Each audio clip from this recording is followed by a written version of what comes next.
Ele já tá... Não, um pouquinho mais pra direita, Mas ele vai pegando... Oi? O que você acha? Não sei, viu? Pega seu celular, liga a câmera de selfie e bota assim pra... Caraca, da gambiarra, puta gambiarra. É a primeira vez, a gente tá pegando o jeito do negócio ainda. Eu tô dirigindo, eu não posso te ajudar com isso. Eu acho que tá bom? Tá gravando? Tá, boa. Mas fala, time, sejam bem-vindos ao primeiro Devs sobre Estrada, CarroCast. Não era Devs na estrada? Devs na estrada, Devs sobre rodas. Devs, estrada, carros, aqui estamos. Exato. Sejam bem-vindos a mais um Devs na Estrada oficialmente. E estamos aqui indo para Campinas e a gente resolveu aqui gravar para vocês o primeiro podcast para falar sobre tecnologia, sobre desenvolvimento principalmente e sobre carreira em tecnologia, né? Pois é, eu sou Maurício, eu sou organizador do Cocorred São Paulo, é um meetup de iOS, tecnologias Apple no geral, né? Nosso papo vai ser sempre sobre Apple. O Bruno, aqui do meu lado, que não se apresentou, também é Dev iOS. Conhecem? Vai pro seu canal? Vai. Então beleza, galera, vocês já conhecem o Bruno. Eu que sou intruso aqui, vocês me viram naquele episódio do vlog que ele fez. Sim. E aí a gente percebeu que toda vez que a gente faz isso, a gente fica conversando sobre assuntos de tecnologia e etc. Enquanto a gente tá no carro, é um papo que rende. A gente pensou, por que a gente não grava isso? Vai. Né? Exato. E aqui estamos. A gente percebeu que a gente estava conversando e a gente não estava gravando, então por isso a gente já está no meio da estrada. Já perdeu várias coisas. Já né? perdemos metade da viagem, mas hoje a gente está indo para Campinas, hoje vai ter Cocorreds lá, vai ter uns papos sobre Swift, como que é A automação. automação com Swift, né? Automação com... Vai falar de HomeKit, imagino que vai falar de Home Assistant, essas coisas também. Shortcuts. Shortcuts, eu estou bastante interessado. Lá em casa eu tenho um computadorzinho que fica rodando o Home Assistant para expor as coisas que eu tenho no HomeKit. É muito prático, inclusive eu recomendo para todo mundo ter esse tipo de coisa. Tipo, eu consigo ligar tô no meio da estrada agora e eu consigo ligar meu ar-condicionado lá em casa, sabe? Tipo, é maravilhoso. E até ajuda a economizar, porque eu moro numa cidade que é muito quente, né? Então eu não quero chegar em casa e tá tudo abafado. Mas eu posso configurar pro Home ligar o ar-condicionado quando eu estiver chegando perto de casa. E eu acho isso maravilhoso. A máquina de gelo também liga? Você tem... Não, a máquina de gelo não... Ela é burra. Burra é o contrário de smart, né? Se bem que faz gelo, né? Não, justo. Você tem alguma coisa assim, Bruno? Na verdade, eu tenho algumas automações em casa, mas nada muito avançado ali, mais com Alexa, né? E sensores de movimento. Tô querendo esperar sair alguns produtos aqui no Brasil usando aquela tecnologia, o Matter, que vai integrar tudo, né, de uma coisa só, não vai precisar ficar dependendo, tipo, ou só da Amazon, ou só da Apple, ou só do Google, né? Porque hoje em dia é tudo assim, meio separado para fazer. Eu já tive também o HomeKit, utilizando algumas coisas por debaixo, mas ainda sempre dava problema, sempre acabavam desconectando, aí eu larguei isso tudo e eu só uso os sensorzinhos da Sonoff para ligar as luzes do escritório e da casa, né? É engraçado porque eu fiz a migração oposta. Eu tinha coisas com a Alexa em casa, com tudo configurado, eu tinha um Echo em cada canto da casa, assim, porque as Alexas, né, os Echos, eles são muito mais baratinhos, né, do que se comprar HomePod, que nem é vendido no Brasil, não tem em português. Mas aí eu fui morar sozinho, eu falei, é minha oportunidade. Aí eu passei pra frente todas as Alexas e falei, não, agora eu vou fazer o HomePod funcionar. E pra minha surpresa, funciona. Quando eu tentei antes, eu tava tentando sem HomePod.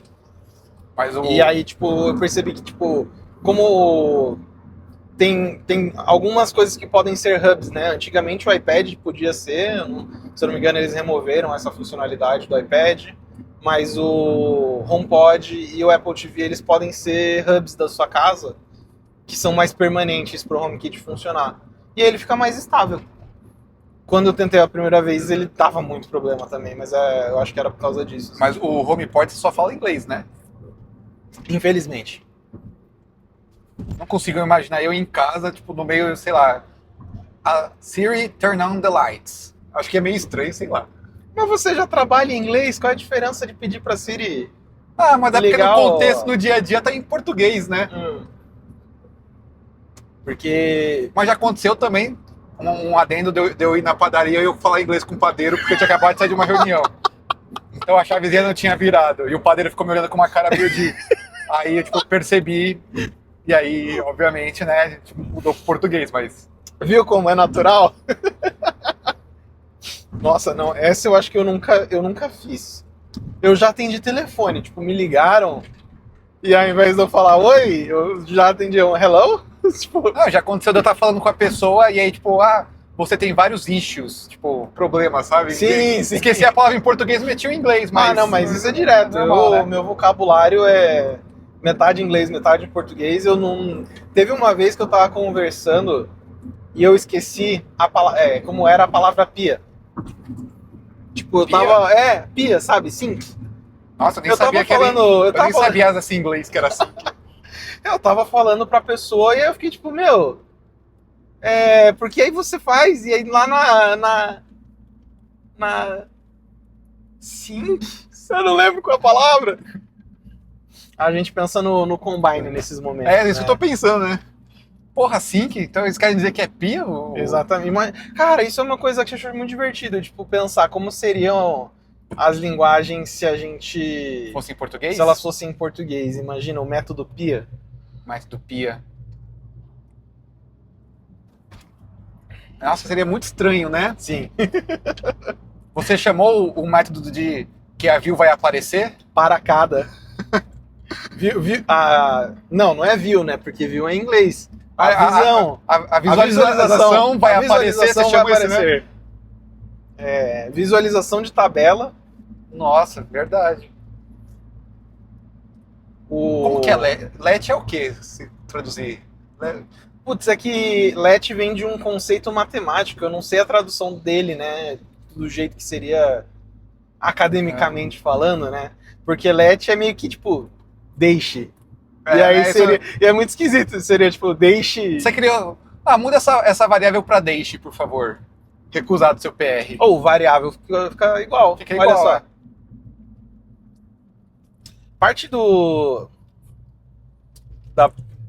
Parte uma parte interessante do Devs na Estrada é que a gente tá na estrada, então às vezes Dá um medo. a galera fecha a gente. Se a gente para de conversar é porque aconteceu alguma coisa na estrada. É. Aí corta pro carro no acostamento que foi batido. E a iluminação também é toda natural, tá? Então, Sim. a gente não tem muito esse controle. Mas para quem tá ouvindo a gente no Apple Podcasts ou no Spotify, você pode imaginar que o sol tá batendo na nossa cara e a gente não tá conseguindo enxergar nada. E falando nisso, eu não vou colocar na Apple Podcast não, porque eu sou contra a Apple, não é brincadeira. Vai ser só Spotify, vai ser Google Podcast. Google Podcasts não existe mais. Existe? Eu acho que não existe mais. Ele existiu por um tempo, mas eu acho que não existe mais não. Existe? Não sei. Tem Spotify. Spotify para podcasts. Vou botar meu óculos aqui pra quem vai ver, porque eu sou cego quando tá claro e provavelmente eu tô assim na gravação. Tem um espaço pra deixar aqui rapidinho? Deixa aí. Mas trazendo um tópico aqui de carreira, de programação. Arius, qual que é a sua opinião sobre Flutter? Flutter? Eu não ia falar sobre Flutter, mas a gente pode comentar. Não, fala. A gente pode falar depois, se você quiser falar. Porque você tá trocando a Apple pelo... Eu não quero falar sobre Tá Flutter, trocando não. o Swift. Pode continuar, obrigado. Mas o que você acha de o uso de IA para desenvolvimento de código, para a parte de entrevista ali, de live code, o que você acha que vai mudar no cenário? Caramba, não, pera aí que você foi muito abrangente agora. Vamos falar então primeiro de IA. Não, vamos falar primeiro sobre então live coding, que é a entrevista ali que você tem que programar junto com o recrutador, né? Recrutador Tá. não, junto com o... Com uma pessoa técnica. com a pessoa da área, técnica. né? Então, o que você acha? Você é a favor? Você é contra? Que é um assunto polêmico esse aí, né? Cara, eu acho que na entrevista. Putz, pior que assim, é uma parada que a gente vai ter que. Tem que se adaptar. Se você me perguntasse isso um tempo atrás, eu ia falar, meu, é besteira, eu acho que não faz sentido e tal. Mas hoje eu acho que eu já pensaria em alguma forma de talvez conseguir integrar a IA na entrevista de alguma forma, porque a gente vai usar ela no dia a dia. A gente já tem IA integrado em tudo, as empresas querem que a gente use IA para tudo, a gente vê... eu não sei se você chega a usar IA no seu dia a dia, como que é o seu uso, porque eu assino o GPT Plus até, de tão útil que eu acho, assim. Só que eu não uso ela para escrever meu código. Eu uso ela como se fosse o patinho de borracha que a gente deixava na mesa antigamente, a gente ia conversando mentalmente com ele. A IA, ela é meu patinho de borracha. Quando eu encontro alguma coisa que tá me deixando meio confuso, assim, ou algum problema, eu começo a conversar com ela para tentar ter um entendimento melhor do meu problema. Eu não acho que usar a IA para escrever o meu código é particularmente produtivo, porque com Swift a quantidade de material de treinamento que tem, né, para IA na internet como um todo, para Swift versus para tipo JavaScript, é uma montanha de diferença. E isso se prova no output. Eu não sei você, mas toda vez que eu pedi, que eu tentei e fiz coisa tipo, cara, 2 semanas atrás eu tentei de novo. Eu queria fazer um regex. E, tipo, eu não queria achar o regex. Tipo, escrever de fato. Eu pedi pro chat, eu tô fazendo esse negócio aqui. Qual que é o regex pra eu conseguir pegar aquele pedaço ali da string? O regex, ele acertou. Até aí, tudo bem. Mas ele entregou um código Swift usando uma API que simplesmente não existe. Aí eu fiquei olhando aquilo, eu fiquei tipo, primeiro que ele tava usando uma API, que ele alucinou uma API que não existe, baseada numa API antiga. Porque hoje, se você vai usar regex no Swift, tem uma API literalmente chamada regex, que você passa lá o seu pattern para ela e faz o match bonitinho. O GPT ele alucinou uma versão do Replacing Occurrences. Nossa. Que toma uma closure. E aí eu fiquei olhando aquilo e fiquei tipo, cara, isso aqui não tá certo. Mas vai que é porque eu não conheço essa API. Deixa eu ver. E não, ela simplesmente não existia mesmo. Pelo menos ele não criou o código objetivo C, né? Podia ser pior. Ele vai que ele entende errado e falar, meter os NS na vida. Não, mas eu acho que a gente... Acho que tem mais conteúdo de Swift. Tem mais conteúdo de Swift hoje em dia pra treinar a IA do que Objective-C, né? Então não acho que seria o caso. Eu falando no meu dia a dia assim, quase não uso IA para trabalhar, até porque o computador da empresa é travado para isso, né? Eu não sei quem está escutando a gente, ouvindo a gente, mas se você trabalha numa grande empresa assim, que ele tem com essa parte de segurança que eles levam muito a sério, provavelmente toda a IA vai ser bloqueada, né? Para não espalhar código. A gente trabalha junto, eu sei que tem uma IA da empresa para usar. Descobrindo coisas novas no CarroCast. No CarroCast não, deve na estrada. Já tô errando o nome, ó. Hoje é o primeiro episódio, a gente mudou, a gente ficou a semana inteira discutindo qual ia ser o nome. Exato. A gente ainda não se acostumou, tá, gente? Mas faz sentido, porque o pessoal fala, tipo, a IA me ajudou a escrever esse código. Eu não tinha parado pra pensar nisso. Uma pausa dramática, né? Pra frear o carro, né? Mas eu não uso mesmo, sendo bem sincero. Deveria usar mais, principalmente porque mas eu sou... projetos pessoais. Então, eu já fiz a experiência, né? Que eu tentei fazer um aplicativo em React, porque eu não sei codar React, né? Fazendo tudo com inteligência artificial. É assim, ela foi ok. Você usou que ferramenta? Eu usei o ChatGPT. Ah, tá. Na época era a versão All One, que era a mais topzinha deles. Você já experimentou alguma dessas ferramentas Não, eu não. integradas direto, tipo Cursor, Copilot? O que eu experimentei ultimamente foi aquela DeepSeek para ver se Sei. realmente é diferente, né? E aí, o que você achou dele? Eu nunca usei. Cara, eu vi uma entrevista de um cara, e eu acho que eu vou concordar com ele. Não lembro realmente quem falou isso, mas ele virou e falou que IA vai ser commodity, né? Então, para pessoas comuns, vai ser muito igual uma que a outra, né? Acho que até pra gente que é dev, a diferença é muito pouca no que ela vai conseguir produzir ou não. Eu acho que tá mais na qualidade do output, do input, quer dizer, que a gente manda pra ela, do que ela vai conseguir gerar pra gente. Justo.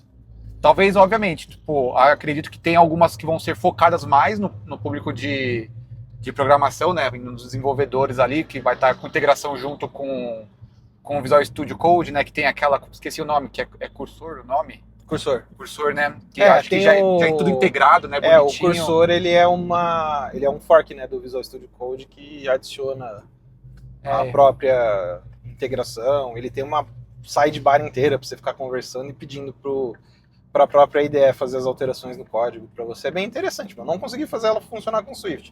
Esse negócio que eu fiz com o GPT, eu baixei o Cursor para fazer o mesmo teste. Ele alucinou a mesma API. Eles devem usar a mesma coisa por debaixo. Ele deve usar o ChatGPT. Eu não sei se ele usa tipo um Claude da vida. Eu não fui muito fundo para ver qual que era a AI que tu estava usando.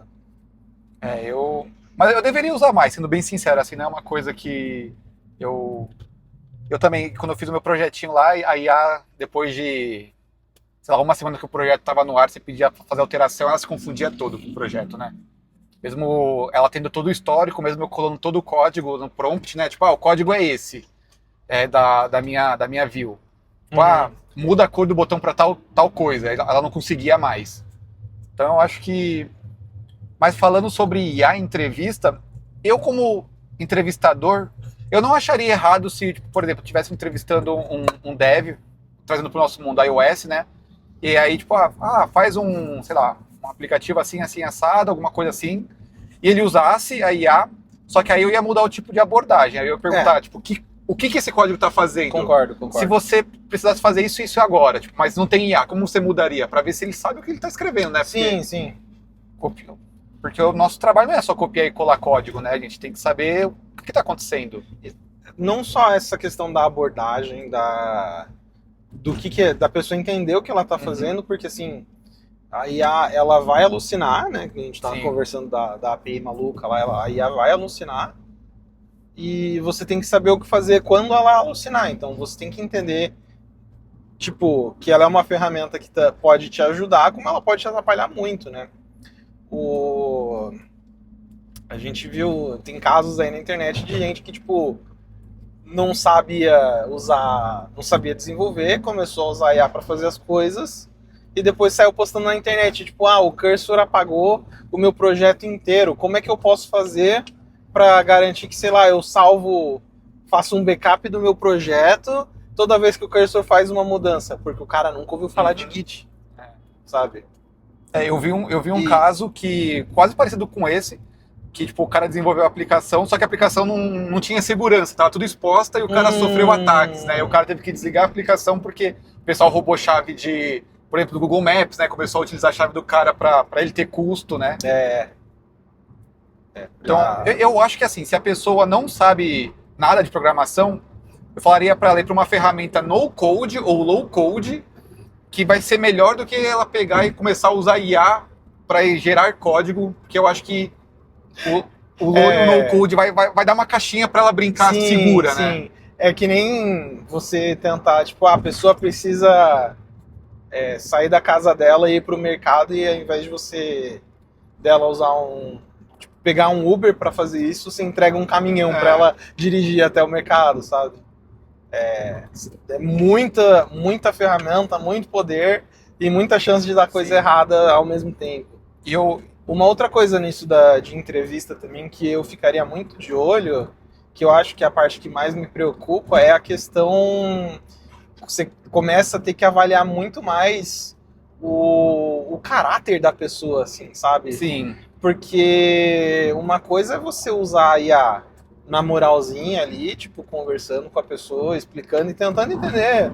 Porque é uma coisa que faz parte do nosso dia a dia, né, como desenvolvedor. Outra coisa é você tentar usar a IA para passear na entrevista, né? Exato, é. Eu tô vendo muita galera nas entrevistas entrando e agora pedindo para as pessoas, você pode colocar a mão na frente do seu rosto?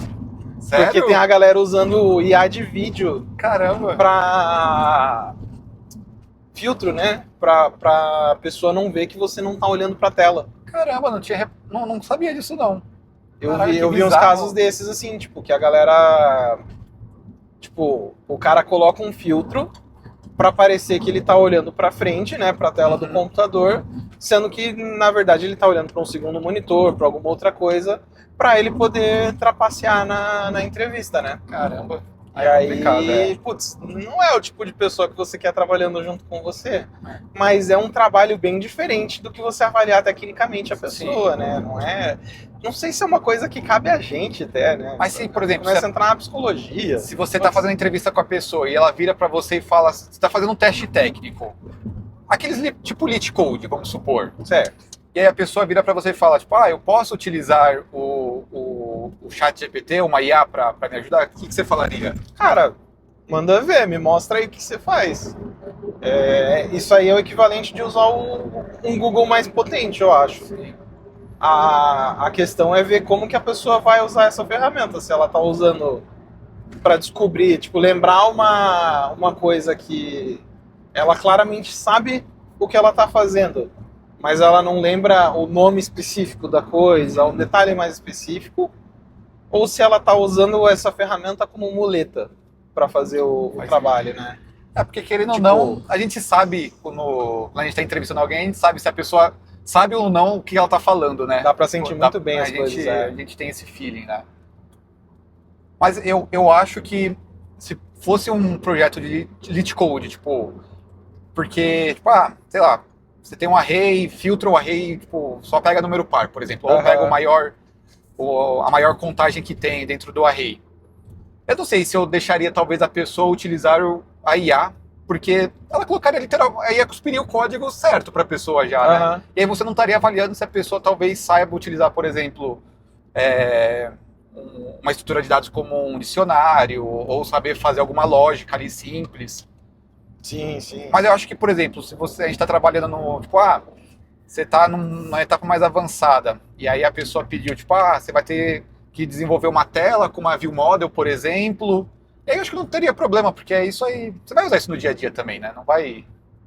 Depende do tipo de problema que a pessoa está resolvendo, né? Acho que depende muito. E eu acho que também, mesmo nessa questão de tipo, eu preciso descobrir um algoritmo aqui que vai resolver tal problema, esse tipo de coisa também depende muito da situação. Às vezes você faz um negócio que, tipo, não é otimizado, mas resolve o seu problema. E se você souber garantir que esse código pode ser melhorado no futuro, já mostra que você tem uma preocupação melhor do que só copiar o código.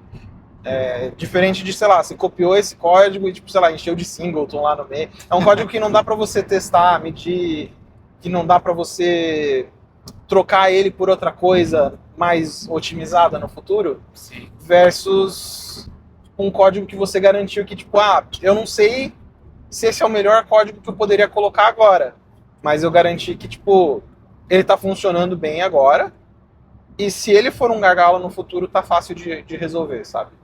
Eu acho que também tem esse ponto de vista. Mas... Nossa, eu queria estar de óculos de sol agora.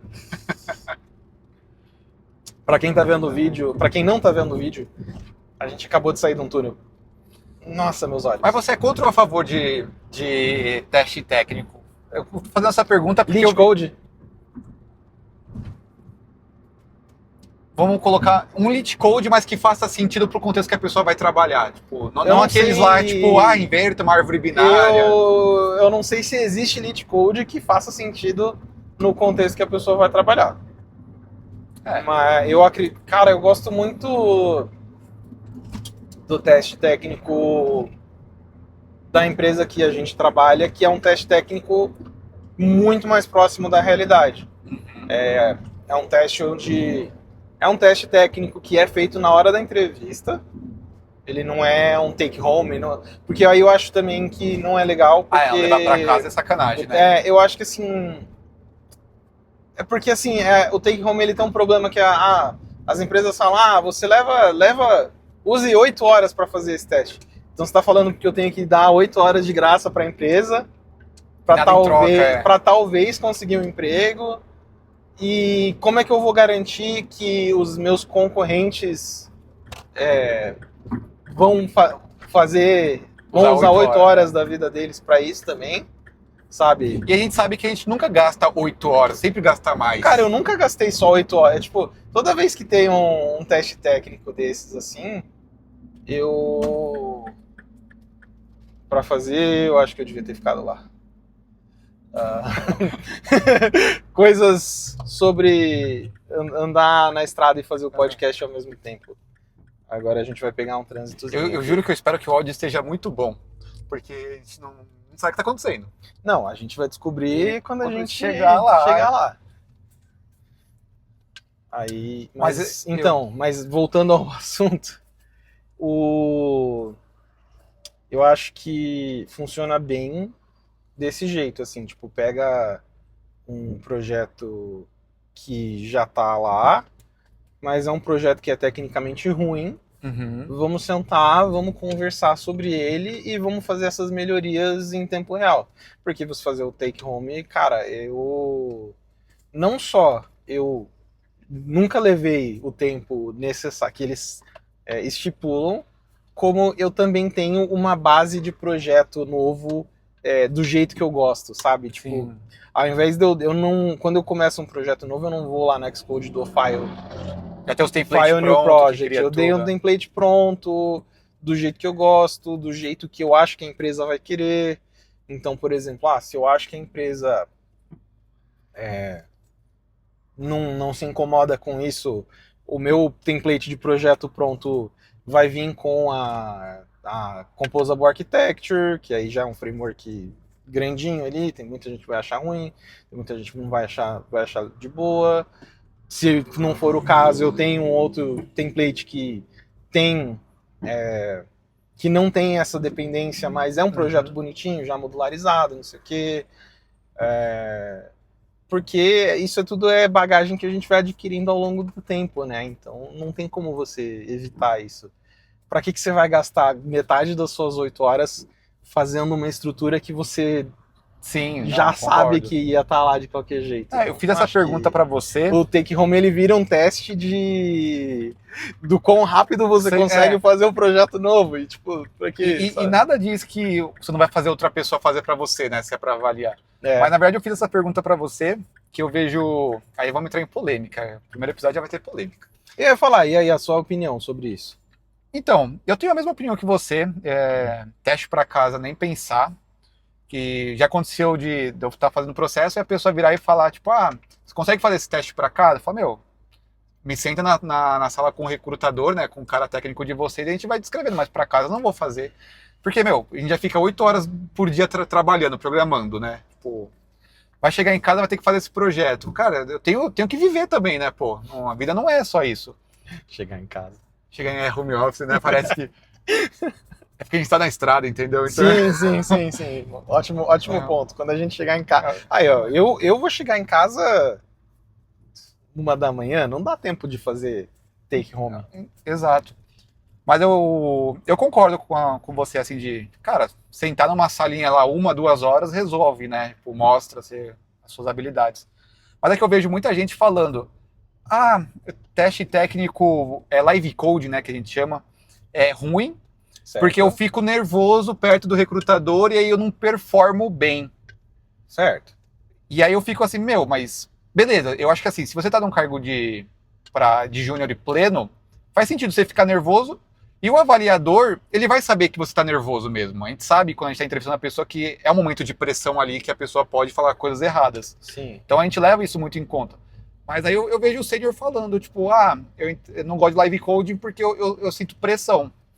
Mas, pô, um sênior não deveria sentir pressão no dia a dia, tipo, de entrega? Tipo, porque você é sênior, né? Você vai sofrer aquela pressãozinha, tipo, às vezes é você que vai ter que puxar a responsabilidade. E aí eu acho que esse live coding serve justamente para isso, muitas vezes, para ver como um sênior se comporta sob pressão. Não tô falando de júnior e pleno aqui, mas tô falando do sênior. Queria saber qual a sua opinião sobre isso. Cara, eu acho que ninguém devia sofrer pressão, assim.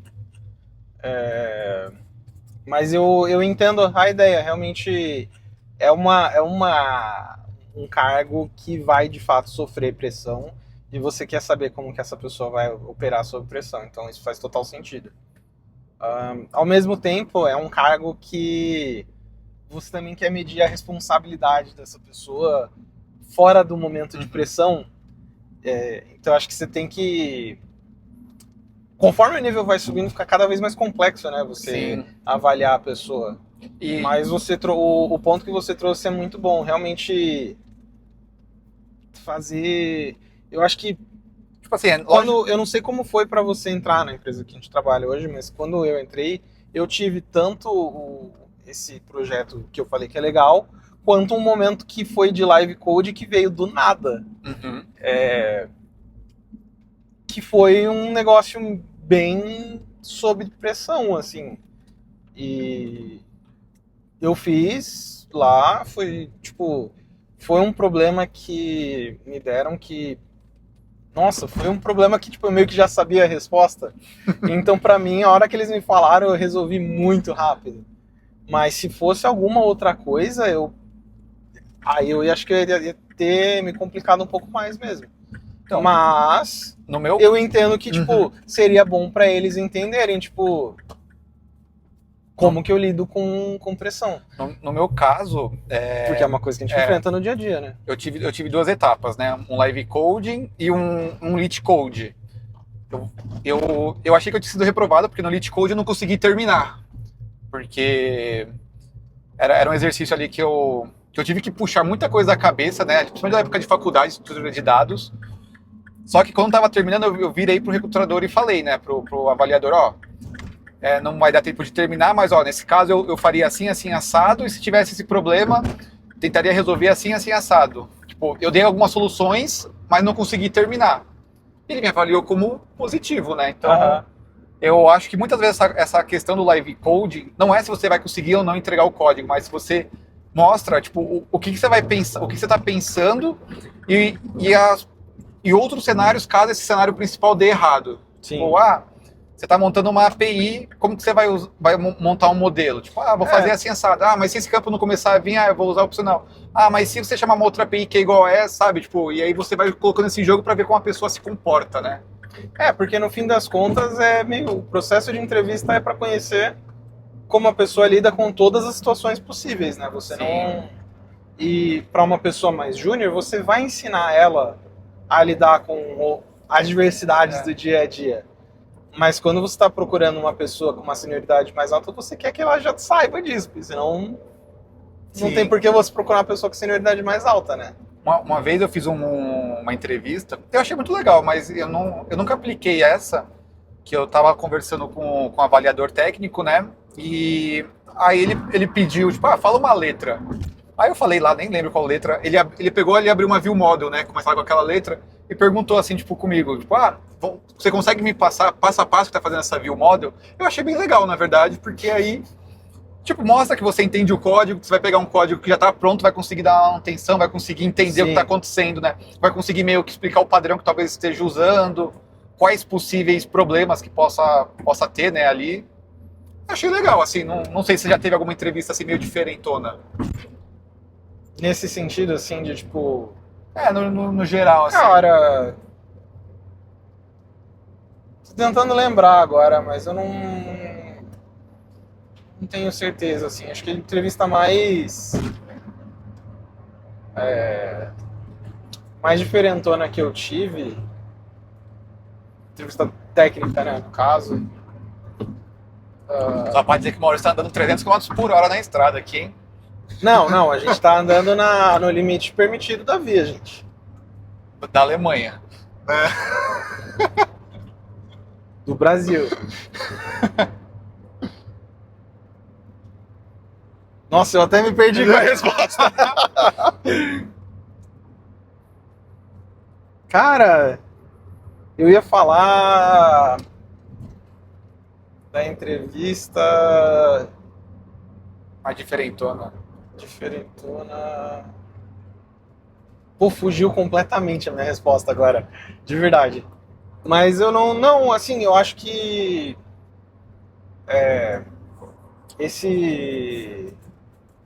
o problema, como eu não lembrei da entrevista, né? Eu acho que vou voltar na questão do lead code lá e tudo mais. Eu acho que é uma coisa, uma parte do problema que eu vejo hoje é que essa questão toda do lead code, ela é uma daquelas coisas que as empresas menores adotam das empresas maiores sem entender o porquê. Sim. Porque assim, eu entendo plenamente porque um Google da vida faz esse tipo de entrevista. Porque como que você vai filtrar... Ele falou Google.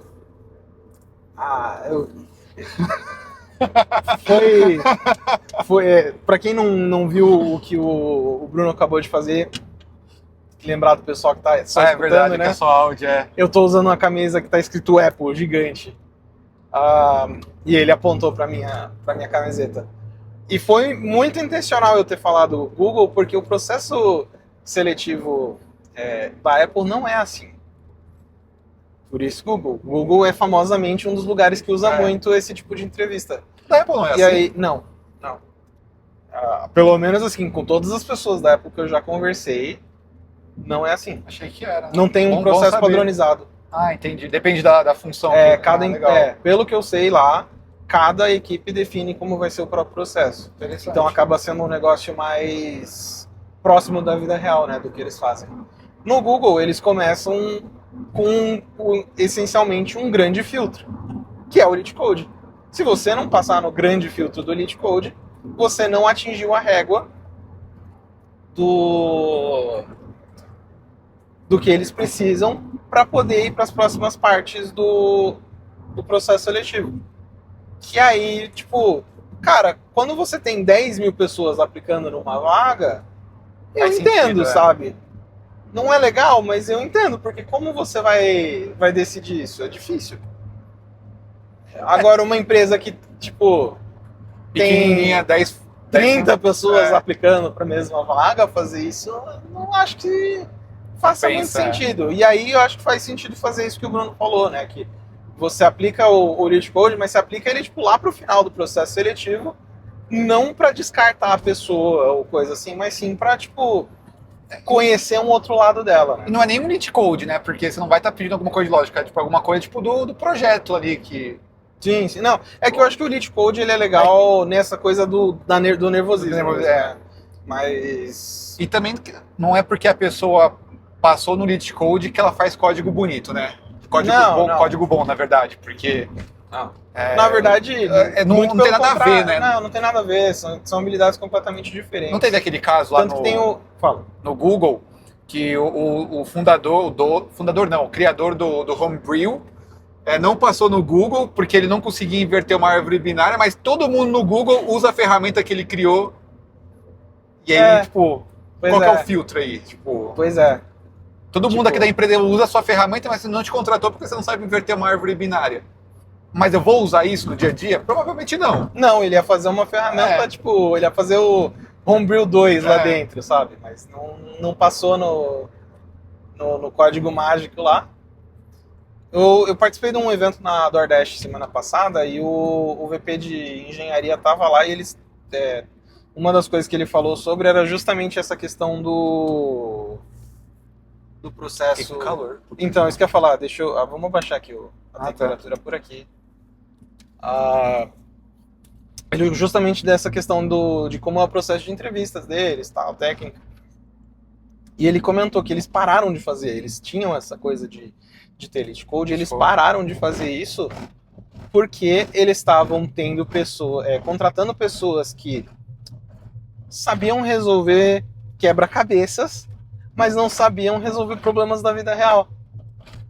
Então, tipo, Muito sentido. isso. não encaixava no perfil do profissional que eles buscavam. E aí é meio que isso, tipo, é saber resolver quebra-cabeça. Tanto que quando a gente tá buscando emprego, coisa assim, a primeira coisa que a gente faz é ir atrás de um cheat code da vida, né? Que é uma lista de exercícios para você ficar fazendo e treinando, porque é quebra-cabeça, é uma habilidade que não é natural da gente, né? Sim. Nossa, eu ia falar alguma coisa, mas fugiu da minha cabeça. Quebra-cabeças. Esqueci. Só para avisar vocês que a gente está encerrando o Devs na Estrada momentaneamente. Problemas técnicos. Acabamos de descobrir que a gente lotou o iPhone do Maurício com a gravação. Acabou o espaço. A gravação parou no meio do caminho, a gente percebeu, tipo, sei lá, meia hora de conversa depois. Temos 40 minutos. Porque o meu celular não gravou, então a gente vai apagar as coisas aqui, vou resetar o celular inteiro e botar tudo pra... Vamos começar de novo o assunto, né, o papo. Vamos continuar. Senhoras e senhores, estamos de volta. A gente vai começar de novo? Falar 40 segundos? A gente resumiu uma hora e meia em... Não, eu nem lembro o que eu falei mais. Mas depois desse break aí dos nossos patrocinadores, problemas técnicos e tudo mais, Acontece. estamos de volta. A gente inverteu a câmera porque a incerteza da gravação é muito ruim. É melhor saber que tá gravando, né? Exato, do que ter uma qualidade boa, né? Então, Mas se bem que com o sol eu acho que eu acho que eu acho que a gente gravasse de a noite. qualidade do... Vamos descobrir hoje à noite. Vai ser um... Não, são vários episódios. vai ser A gente tá fazendo na gaveta, entendeu? Peraí que tá entortando. Cara, eu não duvido que isso estava acontecendo no... Eu também não, mas... No outro vídeo também. Ah, dá pra ver, se a gente tomar farol alta, a gente vai ficar... A galera sabe se eu tô de valerga ou não, né? Legal. Não pegou falando que você tava dando 300 km lá. Não tava, tá? Se tiver alguém detrás aí, ele tava seguindo as leis. Eu sigo o código de trânsito brasileiro. Mas ele acha que tá na Alemanha. É na Alemanha que tem aquela estrada, né? Meu carro é alemão. Faz sentido, exato, concordo. Dá farol alta então pra ele. Carro alemão não tem seta, não tem farol, não tem nada, ele só vai. Você quer tração traseira? Não, quem dera. Ou tá de pau? Ah, mas tá realmente virando. Vai paciência, vai ficar assim. Cara, eu acho que... É um problema que não tem action mode, né? Não tem action Então mode. se tiver tremendo aí, azar. Cara, mês que vem eu vou aparecer com aquela Osmo. Mês que vem eu vou botar a GoPro no capô. Quero ver. Aí grava bota o iPhone só pra gravar o áudio. Top, hein? Nosso próximo Devs na Estrada sendo pra Curitiba. Não, pera. Mês que vem. Mês que vem, Eu não sei quando que o pessoal de Curitiba vai fazer evento. Estamos de volta.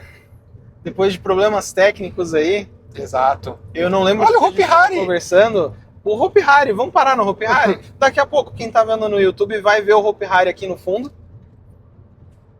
Caralho, faz boa cota que eu não vi o Hopi Hari. Cara, pior que o Hopi Hari, hoje é terça-feira, ele não tá aberto.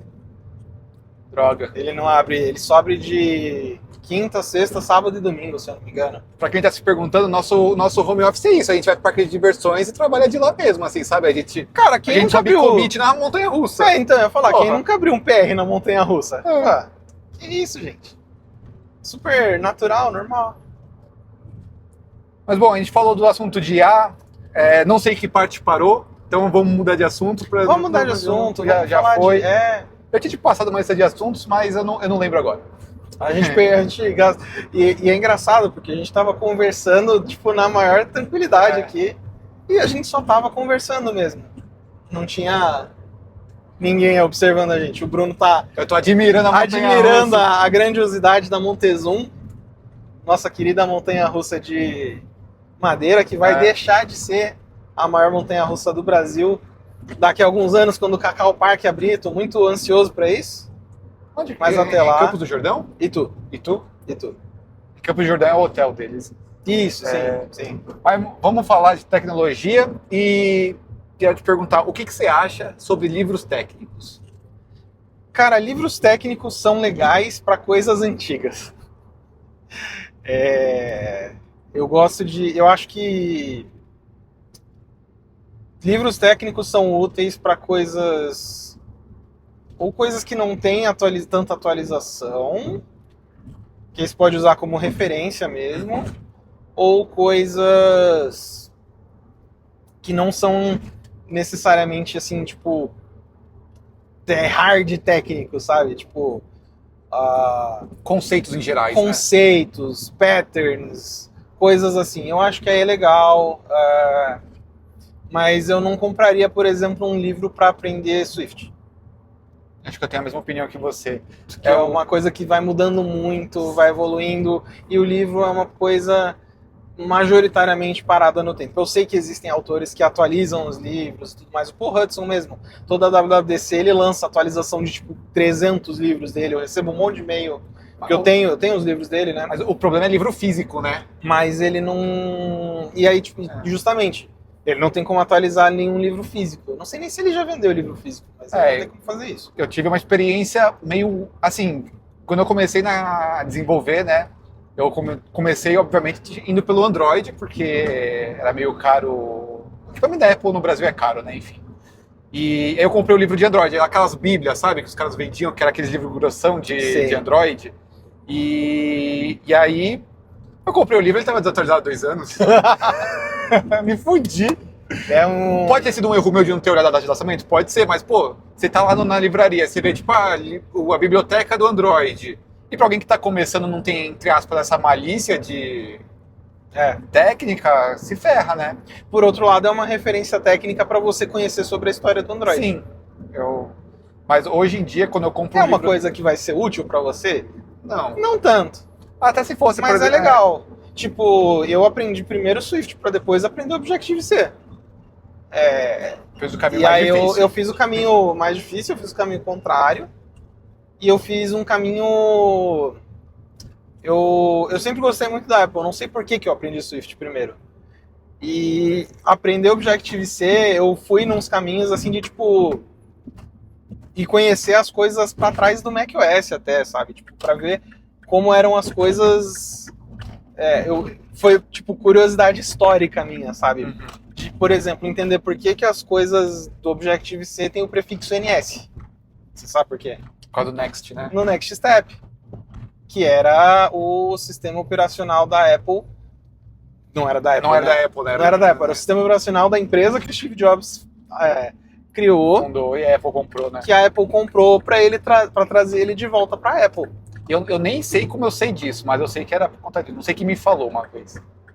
Foi que teve toda aquela história, né? Que depois que o Macintosh foi lançado, o Steve Jobs foi expulso da Apple, foi pra Índia, não sei o quê. Aí pensa, o cara foi um gênio, né? Ele abriu uma empresa e fez a antiga empresa dele que mandou ele embora comprar essa empresa, então ele ganhou dinheiro e voltou a ser CEO. Puta que pariu! Não, e não só isso, né? A empresa, tipo... A empresa tava indo bem quando ele tava lá. Aí, o cara que ele chamou pra ser CEO, né? Na época, ele era CEO da Pepsi. Ele teve uma ideia que, tipo, na época, pra ele parecia boa, mas honestamente não é muito... Ele chamou o CEO da Pepsi porque a justificativa dele era que, o cara consegue vender até água com açúcar. Imagino que ele não vai fazer com o futuro da humanidade. Ele conseguiu cagar tudo, né? Não, mas pensa assim e aí quando ele voltou... Mas pensa na cabeça do Steve Jobs, mudando de assunto completamente, né? Mas não, é isso que é o carro sobre rodas. Os devs Ai. Eu tô dirigindo, cara, é perigoso se falar isso. Ainda bem que tá sobre rodas. Se não tivesse, tava complicado.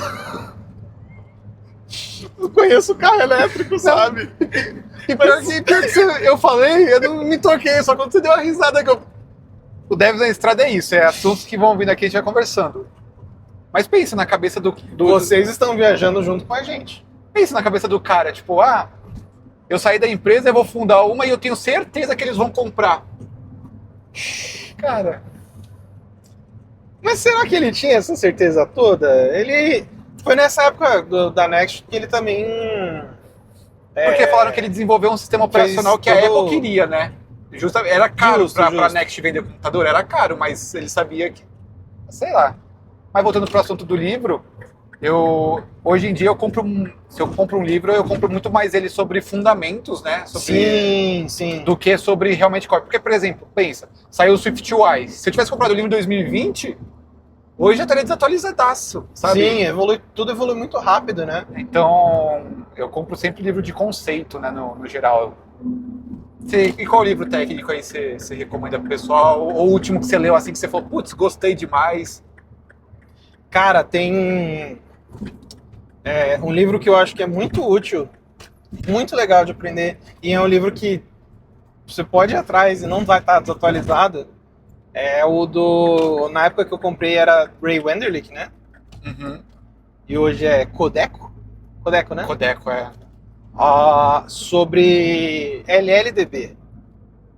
Se você, iOS, quer dar um passo à frente na sua carreira, vai atrás desse livro, cara, porque as técnicas de debugging e as coisas que você pode fazer são muito mais Do que avançadas PO só ali naquele negócio, PO do pra que dar... você dá o PO, É lógico que a gente ainda usa o PO, a gente ainda mete um monte de print, breakpoint à toa no meio do código. Passou aqui 1, passou aqui 2. Mas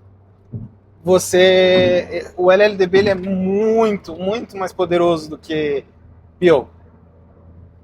E eu acho que essa é a minha recomendação assim de livro para ir atrás, sabe? E é um livro que é hard técnico, mas é um hard técnico de uma coisa que Não muda já é muito, estável, né? E não muda muito, exato. Não tem essa coisa de tipo, ficar atualizando, tal, mudando. Então é uma coisa que dá para você ir atrás. É uma coisa que não tem tanto conteúdo técnico na internet fácil de achar quanto você vai conseguir no livro. Então eu acho que é uma recomendação que faz bastante sentido, sabe, para isso. Legal. E você? Cara, eu li, tipo, 3 recentemente que eu gostei, né? Eu li aquele do Domain Driven Design, é assim que fala? Domain Driven. Domain Driven Design. Domain Driving é o que eu tô fazendo agora. Driven Design, que é o de capa azul. Ó, você tá vendo a pessoa ultrapassando a gente pela direita? Isso não pode. É, exato. Domain Driven Design. De capa azul. Mas eu não li ele todo, porque ele é bem maçante. Eu acho que esse lance de que você tem que ler o livro técnico todo, eu acho que você tem que ler quando você tá com o problema que aquele livro resolve, né? Então, na época, eu tava com um problema ali justamente na hora na criação dos modelos, né? Na hora de modelar. Uhum. Então, ele ajudou bastante. E eu li 2 também sobre refatoração. Um que é o chamado Tide Refactor, que é tipo, ele fala sobre mini refatorações pontuais no código, né? E o custo delas, como elas melhoram. E tem aquele outro do Martin Flower, que é um grandão de refatoração mesmo. Que esse é... o mais famoso, o mais né? famoso, é. É Refactoring só o nome, não é? É, eu pego em português, porque pegar em inglês no Brasil é muito caro. E eu gosto de ter livro físico desses. Nossa, é complicado. Eu tô querendo pegar aquele Code Crack Interview. Mas... Eu tenho, Cracking the Code Interview, eu tenho esse. Cara, mas 400 pila o livro físico? Porra! 400 Cara, pila? Eu vou falar. Se você Vale tem interesse em comprar o Cracking the Code Interview, eu recomendo que você não compre o Cracking the Code Interview. É um livro legal, é um livro bacana, ele vai te ajudar nesse propósito. Mas, contudo, todavia, eu acho que assinar o Neat Code é melhor. Não o Lit Code, o Neat Code. Neat Code? É uma plataforma que é, tipo, focada nisso também. Entendi. A ideia é a mesma do Cracking the Code Interview. É uma lista de exercícios enorme, com as explicações e tudo mais. Com a diferença de que o Neat Code ele é uma plataforma... inclusive, para quem quiser entrar, é neatcode.io. NETCODE.io. É uma plataforma que tem esses desafios de forma mais estruturada. E aí você pode ir seguindo. E ele tem links pro LeetCode, e aí o LeetCode de verdade mesmo, para você entrar e fazer os exercícios. Se você tiver com alguma dificuldade, ele tem todas as explicações de como resolver as coisas. E essas coisas... Os exercícios, eles têm níveis de dificuldade para você entender, saber o que você está fazendo e tal, para você medir o seu nível.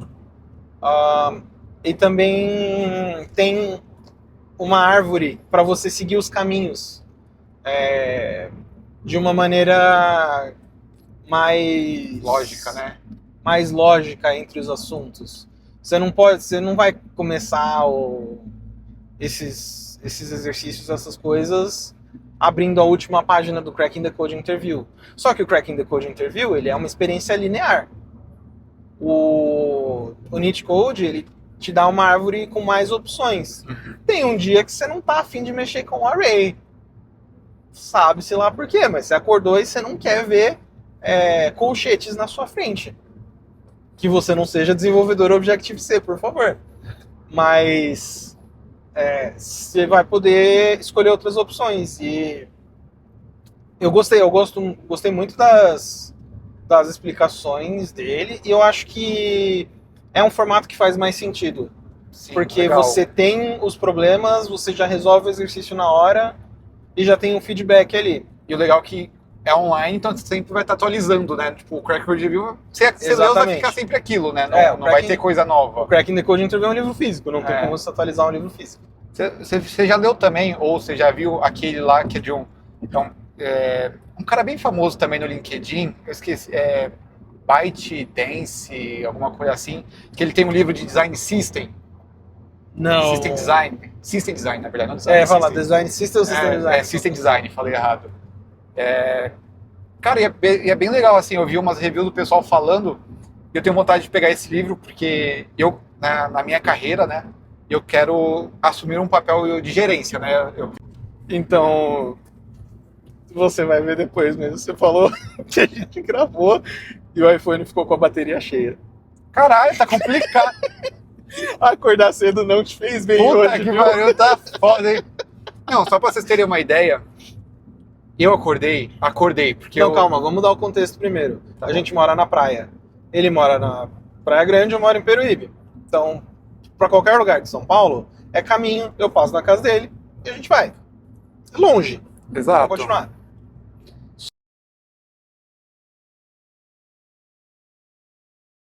Pô, posso pegar um Red Bull? Quer um Red Bull? Pega.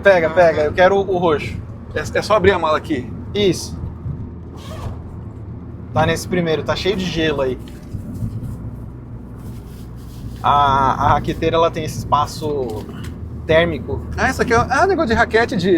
De raquete, dá uma olhada, tem o time de Roland Garros aí do lado. É esse que você quer? O da Alpine? Não, não é o da Alpine não, é o roxinho.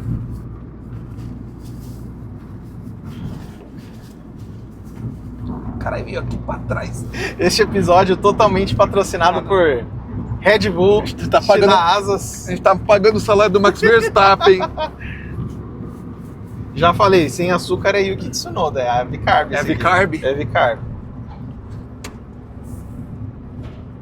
Eu trouxe umas barrinhas também pra gente, se der fome na viagem. Porra. Ó, ficou gelado isso aqui. Deu Porra. certo, hein? Botou sal? Não, eu peguei, eu tenho uma máquina de gelo. Aí, antes de sair, como eu não vou passar o dia em casa, eu desliguei a máquina. Eu peguei todo o gelo Faz que tava sentido. nela e botei aqui junto. O que você não tem? Porque eu já reparei que você tem tudo, porra. Dinheiro. Faz sentido. Vamos ver, ó. Primeira experiência. Isso aqui dá pra deixar depois que o podcast acaba. No Tem final? no finalzinho, sabe, os cortes. Tem muito podcast que faz isso. Tipo, o podcast é de um assunto e no final só tem as pessoas socializando. Então tá aqui, ó. Primeiro teste, vamos descobrir aqui, ó. Red Bull Pomelo Edition. Nossa, eu nunca provei esse. Vamos ver o que é pomelo. Pomelo na laranja? É? Pomelo? Isso aí. O dev sob estrada também é cultura. Pomelo, né? Pomelo. Pomelo. Pomelo. É tipo uma laranja, ó. Ah, é uma laranja com formato de pera. É tipo uma grapefruit. Um grapefruit. Sabe uma coisa que eu sempre fiquei curioso pra comer, eu nunca encontrei? É aquelas toranja. Porque Cara, eu vejo muito em série americana. No Hortifruti, tem um Hortifruti lá onde que eu sempre compro as coisas que tem. Próxima vez, quinta-feira eu vou aparecer com uma aí, se eu Então fica achar ligado lá. que o próximo Dev sob estrada vai ser com toranjas. Vai ter Hoje a gente tá fazendo o unboxing do Red Bull novo. É cítrico, porque esse aqui é mó doção, né? Ele é cítrico. Esse aqui é... Gostei desse. Mas eu sabor, gostei viu? desse, acho que eu tomei quente da última vez. E aí no... Esse aqui a gente tá patrocinando o carro da Alpine, você sabe, né? Ah, é verdade, né? Você ontem você me falou, nossa, não, esse aí é o pior de todos, não pega. E tipo, é o meu favorito. E aí, hoje você tá tomando ele de novo e gostou? Olha só. Acho que eu tomei quente, provavelmente. Ah, agora, Ainda prefiro o normal. o normal. É, o normal sem açúcar.